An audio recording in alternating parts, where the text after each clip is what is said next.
In the tombs that ancient Egyptians prepared for their deaths, they left a record of how they lived more than 3,000 years ago. But the full meaning of many of the images remains a mystery. In almost every noble's tomb, one image stands out: the blue lotus, a type of water lily which is everywhere. But why should the lotus be associated with the dead?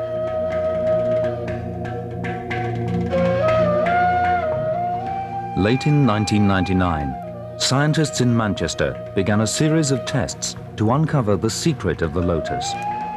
They were looking in part at the flower itself.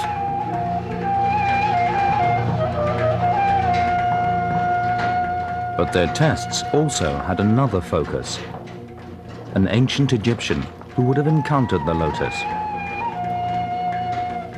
A mummy, 3,000 years old.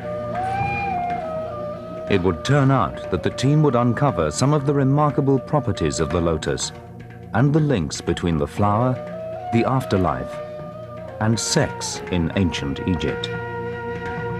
People had looked at the pictures in the tombs, and they predicted certain things, but we've actually got evidence now. Now the speculation can be laid to one side and we can actually go after the hard evidence, the proof, and discoveries such as this are very, very important. One of the most common images in the tombs is the blue lotus, but its significance has never been fully understood. Might the lotus also be a sexual symbol of some kind?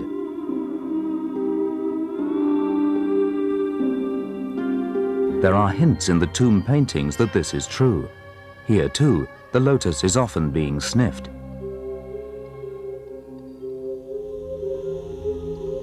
And there is a close association with wine. Wine goblets were often decorated to look like the lotus. And little jars of concentrate are seen being added to the wine. Might these also be derived from the lotus? Was the secret of the lotus that it was a drug which the Egyptians used in much the same way as alcohol? And did they sometimes combine them, soaking the flowers in wine? Was this what lay behind the images in the tombs and on the erotic papyrus? As at Edfu, the lotus appears to have a central importance. Lotus symbols are everywhere. And was it only the gods who were being offered the lotus? If the lotus was a stimulant, might the chantresses have used it too for their energetic dancing? You do manage to get an idea of the vigour that many of these rituals would be performed with. We have back bends, back flips. You see the long wigs hanging down beneath them. And we can see here a very, very lively scene. These female dancers really shown in an energetic pose. And so music and dance were performed, incense was burnt, perfumes were offered.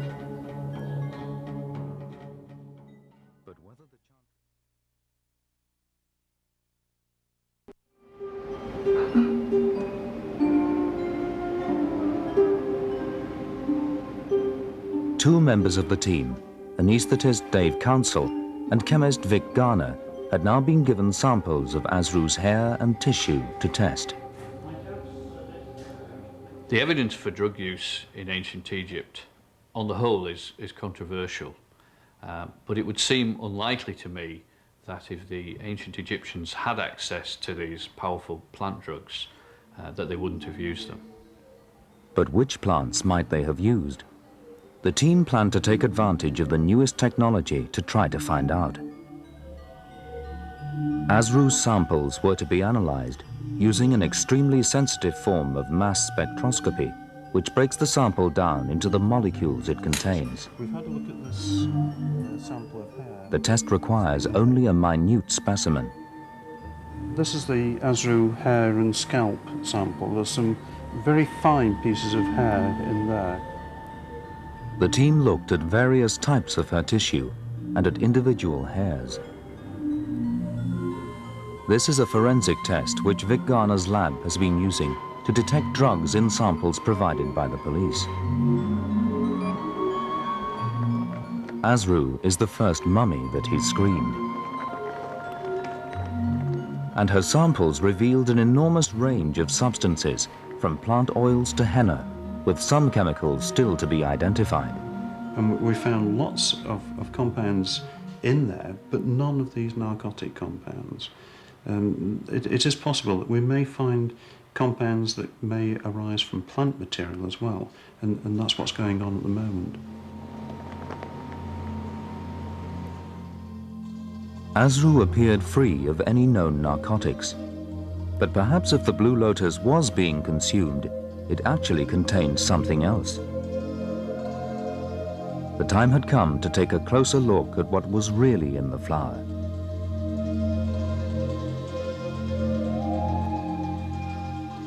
Finding a flower to test is difficult, since the plants are now very rare and hard to find even in Egypt. One of the few places thought to have the plants, conveniently for Dave Council and Vic Garner, is Stapley Water Garden in Cheshire. Here they have what botanists suspect may be the actual flower revered by the ancient Egyptians. Oh, looks a bit slippery in here. I'm going to have to be careful, I think. What's the temperature like down there? I'll tell you in a sec. It's very pleasant, really. It's quite warm. There's no crocodiles in here, are there? Oh.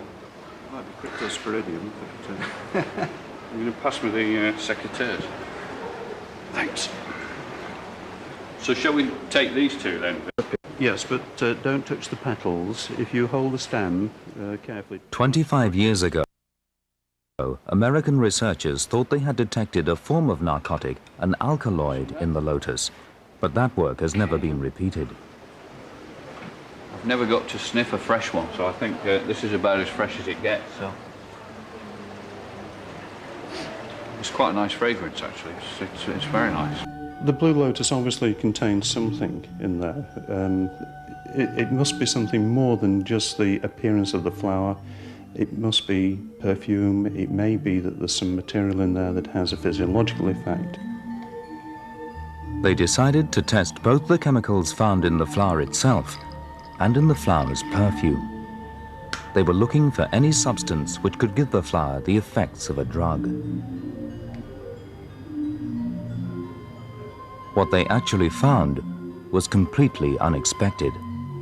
Ah, right, okay, so we're getting a lot of noise and no real peaks. So on the basis of that, you would say that there's no material corresponding to that particular alkaloid. There were no signs of any narcotic, but they made their first important discovery. Really, we're seeing phytosterols. These were phytosterols, plant steroids, which often have powerful medicinal effects. And then as they looked more closely, they made a breakthrough. We kept on with our analyses. We've used a different type of analysis and we've found some material that could have an effect. This is now very exciting. A different type of liquid-based mass spectroscopy was able to detect molecules too big to show up before.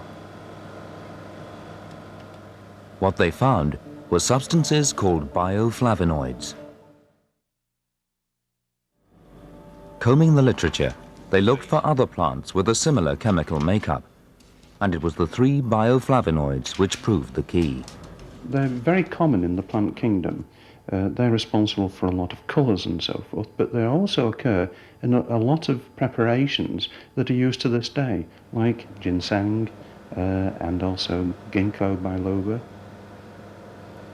Ginkgo biloba is a leaf extract now widely used to stimulate blood flow and improve mental alertness. And when they analysed it, the results were startling. When we compared the data from the ginkgo extract and the Blue Lotus extract, we found several points of similarity. There are so many points of similarity that we think that the effects of these two materials may also be similar. The health benefits of ginkgo have been known about for centuries, so might the Egyptians have used the lotus in a similar way? Was this why they might have soaked the flowers in wine? They arranged to see an expert who could tell them exactly what effects the lotus would have had. Liz Williamson is a pharmacognosist, a chemist able to assess the effects on the body of different substances. And it was the complex combination of chemicals found in the lotus which excited her. Well, I think you've established that the chemistry of the two is fairly similar, particularly around the flavonoid region. And it looks like the lily is even richer in these flavones than ginkgo itself, which suggests that the ancient Egyptians would use it in a similar way to that which we use ginkgo for nowadays. And we are using ginkgo for a lot of different conditions, but the main ones are probably for age-related deteriorations. It's known as a kind of anti-aging herb. It's a free radical scavenger and antioxidant. And it's particularly been shown to be useful in mild Alzheimer's and memory dysfunctions and various conditions where blood flow is at fault, so migraine, tinnitus and so forth. And even that would even involve the sort of Viagra-like effect, which will be just as important for women as men. And it looks like we have, great similarities. The ability of the lotus to stimulate blood flow suddenly highlighted the missing connection between the lotus and sex. And I noticed you found a couple of compounds which are phosphodiesterase inhibitors, and that's the way that Viagra works. Thank you very much. Good. So the lotus was not only a general panacea, it was also a natural form of Viagra, potentially the key to both health and sexual vigor. Did this at last make sense of the different ways the lotus had been portrayed? Had the team discovered the secret of the lotus? Vic and Dave decided they had to make one last check. How could they be positive that the lily used by the ancient Egyptians really was the same plant as the one they had sampled at Stapley? And would it have had the same Viagra-like effects?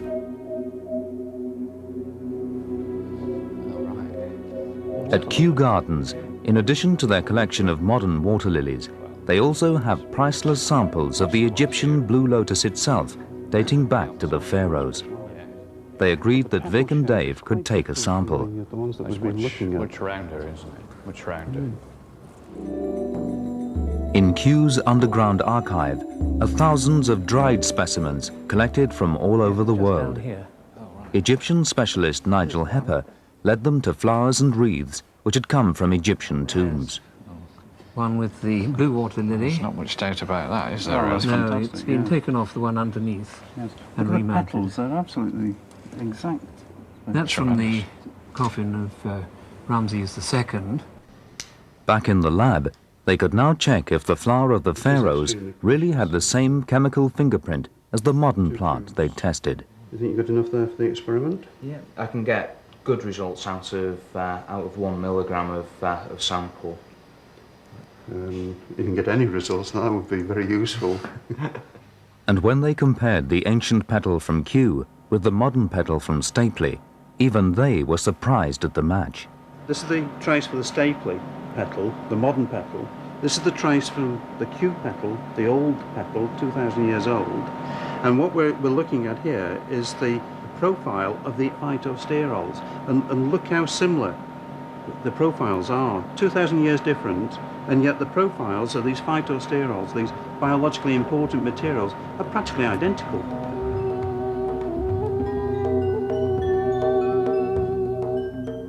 There could be little doubt that the lotus known to the ancient Egyptians would have had the same properties as the modern plant.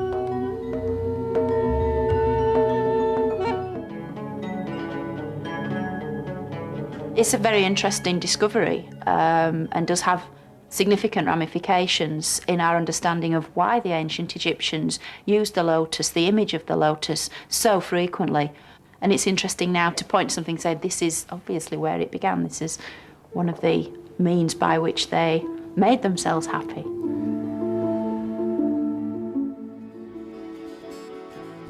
From a roundtable discussion, these same scientists all agreed that the wonderful flavonoids of the blue lotus were best conveyed for maximum rejuvenation in a skincare system to brighten sluggish complexions.